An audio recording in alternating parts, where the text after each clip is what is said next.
গ্রীষ্ম বর্ষা বিনীতি ভরসা। হ্যাঁ, বিনীত শপিং সিটি। নমস্কার, আপনারা দেখছেন হুগলি আপডেট। আপনাদের সঙ্গে আমি উষা। আসছি খবরে। ভেঙে গেল চন্দননগর কর্পোরেশনের বোর্ড, মেয়র সহ অন্যান্য কাউন্সিলরদের পদত্যাগ। এবারে বিধানসভা নির্বাচনে ভরাডুবি চন্দননগর বিধানসভা। বিপুল ভোটের ব্যবধানে মন্ত্রী ইন্দ্রনীল সেনকে হারিয়ে বিজেপি প্রার্থী দীপাঞ্জন গুহ জয়ী। তৃণমূল কংগ্রেসের হারের কয়েকদিন আগে ডেপুটি মেয়র মুন্না আগরওয়াল পদত্যাগ করেছেন। এবার চন্দননগর কর্পোরেশনের মেয়র রাম চক্রবর্তী অন্যান্য কাউন্সিলরদের সঙ্গে নিয়ে পদত্যাগ করলেন, অর্থাৎ বোর্ড ভেঙে গেল। মেয়র রাম চক্রবর্তী পদত্যাগ প্রসঙ্গে জানান, বিষয়টা হচ্ছে আমাদের আজকে 25 জন আর কালকে অলরেডি। বিষয়টা হচ্ছে আমরা দেখলাম যে ভোট পরবর্তী পর্যায়ে, অর্থাৎ আমাদের বিধানসভাতে নির্বাচন, তারপরে আমাদের মানুষের যে রায় সেটা আমাদের বিরুদ্ধেই গেছে, এই বিষয়ে কোনো সন্দেহ নেই। তথাপি আমরা মনে করেছিলাম দেখুন নির্বাচনে তো হার জিত আছে, আমরা এর আগেও আমাদের দেখেছি, তবুও আমরা ভেবেছিলাম যে নতুন সরকার আসবে, তাদের নিশ্চয়ই কাজের প্রতি থাকবে। আমরা যেভাবে মানুষের কাছে দায়বদ্ধ পৌর পরিষেবা দেওয়ার ক্ষেত্রে আমরা পারব। কিন্তু আমরা দেখলাম বিষয়টা আমরা দেখতে যত দিন যাচ্ছে দেখতে পাচ্ছি যে রাজ্য সরকারের পক্ষ থেকে আমাদের পৌর দপ্তর, আমাদের রাজ্য সরকারের যে পৌর দপ্তর, সেই দপ্তর থেকে একটা নির্দেশনামা দেওয়া হলো যে আমাদের অর্থকরী ব্যাপারে একটা অডিট হবে, তারপরে কোনো অর্থ আমাদের ব্যয় করার একটা স্বাধীনতা। অন্যদিকে নবনির্বাচিত বিধায়ক দীপাঞ্জন গুহ এক সাক্ষাৎকারে বলেন, প্রথম কথা হচ্ছে যে মানুষ যে জনাদেশ দিয়েছে, সেই জনাদেশে আসার পরে তাদের মনে হয়েছে যে চাপ সৃষ্টি করা হচ্ছে। তার মানে তারা কতটা চাপ দিয়েছিল জনগণের উপরে, জনগণ তাদেরকে পুরো হোয়াইট ওয়াশ করে দিয়েছে। দ্বিতীয় বিষয় হচ্ছে যে চা খাওয়ার পয়সা নেই এই কথা বলেছেন।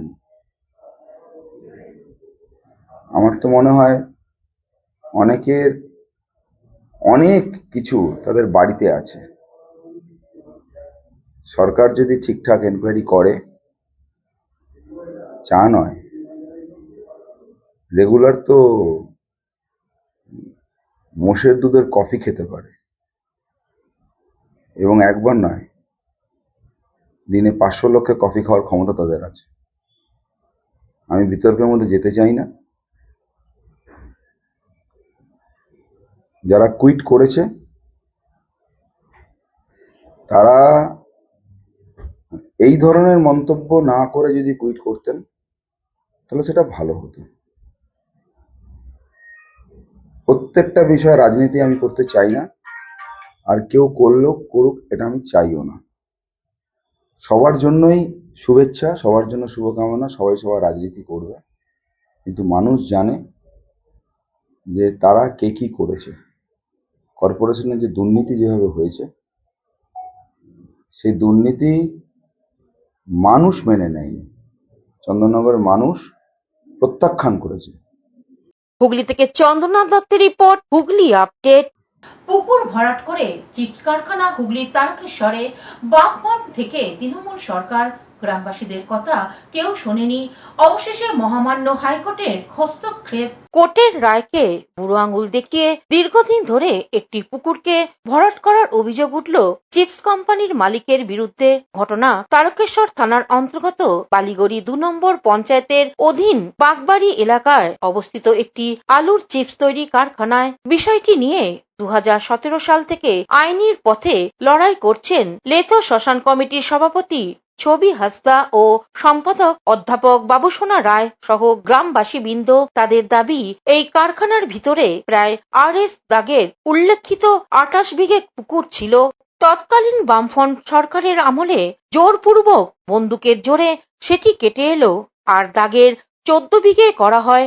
উক্ত পুকুরটি জলসেচের রেকর্ডভুক্ত এবং লেথো পুকুর নামে উল্লেখিত।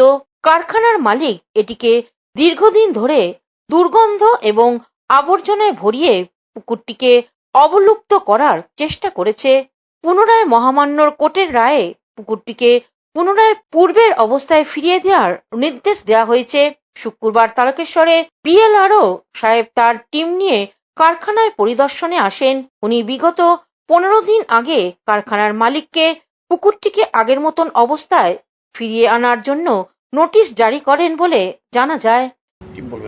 বিষয়টা হচ্ছে যে আমাদের ল্যান্ডের রেকর্ড অনুসারে এখানে একটা ওয়াটার বডি মানে পুকুর দেখাচ্ছে ল্যান্ডের রেকর্ড অনুসারে, কিন্তু আমরা ফিজিক্যালি দেখছি এটা একটা শেড আছে, ফ্যাক্টরি শেড, রানিং কন্ডিশন। এটার ওপরে ছবি হাসদা বলে একজন একটা পিআইএল করেছিলেন হাইকোর্টে।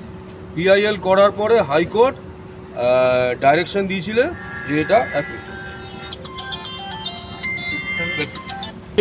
ছবি হাসদা এই যে উনি ছবি হাসদা পিআইএল করেছিলেন। এরকম নোটিশ 2019 সাল থেকে চলে আসছে বলে জানালেন এই আন্দোলন কমিটির সভাপতি ছবি হাসদা ও সম্পাদক অধ্যাপক বাবুসোনা রায় সহ গ্রামবাসী বৃন্দ। আন্দোলনটা এই জন্য, এটা আমাদের শ্মশান ইতিহার পুকুর ছিল, এটা 14 বিঘে, কিন্তু সেটা এখন এখন দেখি বুঝতে পারছেন কতটা আছে, 1 বিঘে জায়গা আছে। পুকুরটা গেল কোথায়, সবই ভরি নিয়েছে। দ্বিতীয়ত আপনাদের মূলত যে লড়াইটা কি জন্য, লড়াইটা আজকে আপনাদের যে লড়াইটা কি জন্য আর কি? আমাদের যে আজকে লড়াইটা এইদিকে মূলত হচ্ছে আমাদের শ্মশানের পুকুর 14 বিঘে ছিল, সেটা ভরাট করে নিয়েছে। আর দ্বিতীয়ত যে রাস্তাটা আমাদের শ্মশানের রাস্তা, ওটা কে করে নিয়েছে ভরাট? এটা করে নিয়েছে চিপ কারখানা ফ্যাক্টরি মালিক। এই বিষয়ে ওই শ্মশানটা ছিল ওই আপনার ফ্যাক্টরির ভেতরে, সেই শ্মশান হয় ওখানে চলে গেছে, ওই যে গাছগুলো দেখা যাচ্ছে। মানে এই যে আপনারা যে দীর্ঘদিন ধরে একটা বিষয়টা খুব খারাপ থেকেই দেখছি, আমরা কোনো সুরাহা পাচ্ছি না। আমরা বিভিন্ন দপ্তরকে জানিয়েছি, বিভিন্ন জায়গায় আমরা বিভিন্নভাবে আমরা আন্দোলন করেছি, কিন্তু কোনোভাবে কোনো রকম সুরাহা পাইনি।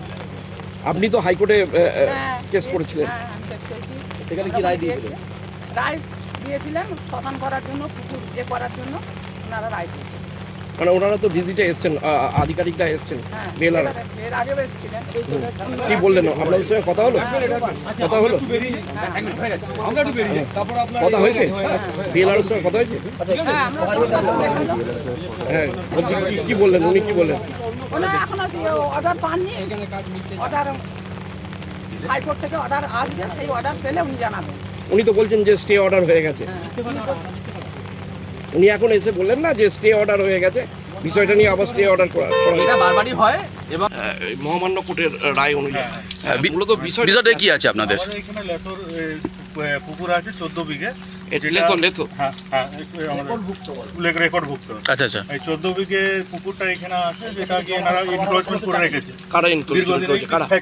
ফ্যাক্টরিতে। আচ্ছা, আর সেই কারণে আমাদের শ্মশানে যেতে খুব অসুবিধা হয়, রাস্তার সমস্যা আছে, আর ওইখানে যাওয়া মানে প্রচণ্ড অসুবিধা হয়। আর এই 14 ওই সোজাসুজি গেলে আমরা এখান থেকে খুব কাছে পৌঁছে যাই, কিন্তু অনেকটা ঘুরে যেতে হয়, প্রায় 1-1.5 কিলোমিটার ঘুরে যেতে হয়। সেই কারণে যাওয়ার অনেক অসুবিধা হয়। এই শ্মশান যাওয়ার রাস্তার জন্য কতদিন ধরে এই সমস্যায় ভুগছেন এটা আপনারা? আমাদের 15 বছর ধরে আমরা বলছি এই বিষয় নিয়ে সংশ্লিষ্ট কি দপ্তরে? তারকেশ্বর থেকে আশিস কুমার ঘোষের রিপোর্ট, হুগলি আপডেট। হুগলির বিভিন্ন বিধানসভা এলাকায় অন্নপূর্ণা ভান্ডারের আবেদনপত্র বিতরণ শুরু হলো। বিজেপি নির্বাচনী প্রতিশ্রুতি অনুযায়ী রাজ্যের মুখ্যমন্ত্রী শুভেন্দু অধিকারী অন্নপূর্ণা ভান্ডারের আবেদনপত্র প্রকাশ করেছেন। সেই অনুযায়ী চুঁচুড়া বিধানসভার বিধায়ক সুবীর নাগের উদ্যোগে আজ সকাল থেকে পৌরসভার 15 নম্বর ওয়ার্ডের অন্নপূর্ণা ভান্ডারের আবেদনপত্র বিলি শুরু হলো। তার সঙ্গে মহিলাদের সাহায্য করার জন্য বিজেপির মহিলা কর্মীরা উপস্থিত ছিলেন। সকাল থেকে বহু মহিলা এই ক্যাম্পে ভিড় করেন। হরিপাল চৌতারা বুথ থেকে অন্নপূর্ণার ভান্ডারে আবেদনপত্র বিতরণের শুভ সূচনা করলেন হরিপাল বিধায়ক মধুমিতা ঘোষ। উপস্থিত ছিলেন সমষ্টি উন্নয়ন আধিকারিক পারমিতা ঘোষ সহ অন্যান্য পঞ্চায়েত আধিকারিকরা। এছাড়াও পরপর কয়েকদিন হরিপালের বিভিন্ন জায়গায় অন্নপূর্ণা ভান্ডারের আবেদনপত্র বিতরণ করা হবে বলে জানিয়েছেন। আশিস কুমার ঘোষ ও চন্দ্রনাথ দত্তের রিপোর্ট, হুগলি আপডেট। এখন নিয়ে নেব বিজ্ঞাপন বিরতি। বিরতির পর ফিরে আসছে খবরে। Blooming Bud School, where dreams become achievements. This year, Our Class 10 CBSE achievers have made us proud once again, proving that with the right guidance, every dream can become a success story. Our 2026 school toppers, the shining stars of Blooming Bud School, whose hard work, dedication, and determination have inspired an entire generation. Now your child can be the next topper. At Blooming Bud School, we don't just prepare students for exams, we prepare them for life. Here's why parents choose us. A.D. Ghosh Memorial Scholarship 2026 for deserving students. Free IITG and NEET coaching from classes 8 to 12. Smart and digital content-based learning, roller skating and all-round personality development. And a safe, inspiring environment where every child can grow with confidence. The next success story could be your child. Admissions are now open for Class 11, Science, Arts and Commerce. Limited seats, unlimited opportunities. Secure your child's future with Blooming Bud School today.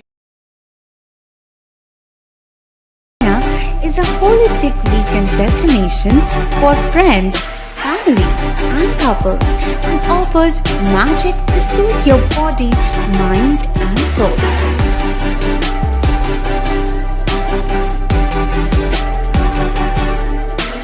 Aqua Marina, your customized magician. Welcome aboard and see the magic unfold. Amala nursing home. Enjoy a weekend at Vedam, the paradise of peace. A home away from home.